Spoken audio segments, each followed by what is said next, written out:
Well, it is a dark age, an age of darkness in the American academy. According to research by the Foundation for Individual Rights in Education, called FIRE, hundreds of colleges around this country have policies encouraging students to report any offensive speech or other crime think they overhear from their classmates.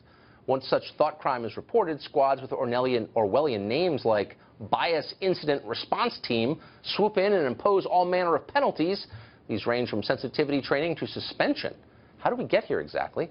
Robert Shively is the executive director of FIRE, and he joins us now. Robert, thanks a lot for coming on. Thanks very much for having me. It's hard to believe this is real. Bias response teams? Not only is it real, it's really horrifyingly widespread. We found more than 230 of these teams in our searches across campuses nationwide, and we're sure there's more that we haven't identified. The ones we found, though, cover and they monitor the speech of 2.84 million students. So the idea is that the school is sending out students to tattle on other students for saying things they believe is, what, offensive, indecent, inappropriate? Like, what's the standard? In some cases, and the standard varies, but they're actually trying to seek out bias and destroy it on campuses. And so through a series of online forms that you often fill out, or just encouraging students. I mean, we see, if you see something, say something on some of these bias response team websites, they're encouraging people to come forward, and they say, if you hear something that's biased, and that can be defined as something as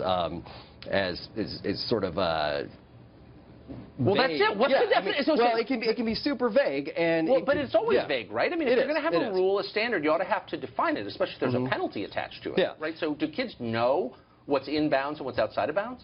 I don't think they do, and it varies from place to place. It depends on the protected classes that are covered by the bias response teams, and some of them are crazy. Like in Kentucky, one of the protected classes at the University of Kentucky is smoker status. There's universities that protect size. There's a university, I think Oregon, protects shape. So you're not allowed to complain about smoking in Kentucky? Right. Well, you're not allowed to try to either relate to somebody or avoid relating to them based on a stereotype that you might have in your mind about smokers if it's negative. So not only can you not, you can't even avoid folks based on these things, or it can be reported as a bias report. It's probably the only place in the world standing up for smokers. That's kind of interesting. But is there a list somewhere? Is there like a Bible of bias? Like, where do you go to find out what the rules are? Well, FIRE has put out this bias response teams report, and so if you're at one of the schools there, you can look, and we've tabulated that on our website, thefire.org. But frankly, for most students, they're going to have to search around for bias response team or something like that on their website and find out what they can be reported for. And I think one of the really little known or little appreciated facts about this is that effectively these are all going into a big database, generally controlled by the government. 42% of these bias response teams include police departments. And so, for instance, at Dartmouth, if you go to their bias response form and you can anonymously put something in, that goes straight to the judicial affairs folks and the police. This is like the Cultural Revolution, really, the search for kulaks. These are crypto government institutions. All colleges are, almost all. They take massive amounts of federal dollars. And yet they're encouraging the violation of constitutional rights, the most basic one, the freedom of speech. Where's the Justice Department in this? Where's the Civil Rights Division? Shouldn't they be swooping in and protecting kids from having their rights taken away? Well, one of the oddities of federal law is that it actually doesn't cover First Amendment violations, while laws like Title VI and Title IX, which have to do with racial and sexual discrimination, those are enforced through the potential loss of federal funding. The First Amendment and free speech is not among those laws.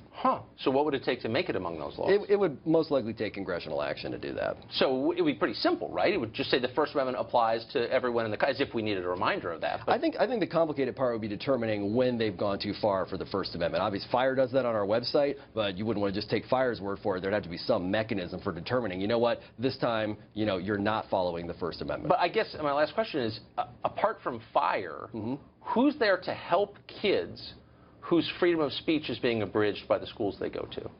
I think it's fair to say that we're the primary folks out there doing that. How many staff members do you have? FIRE's about 50 folks now.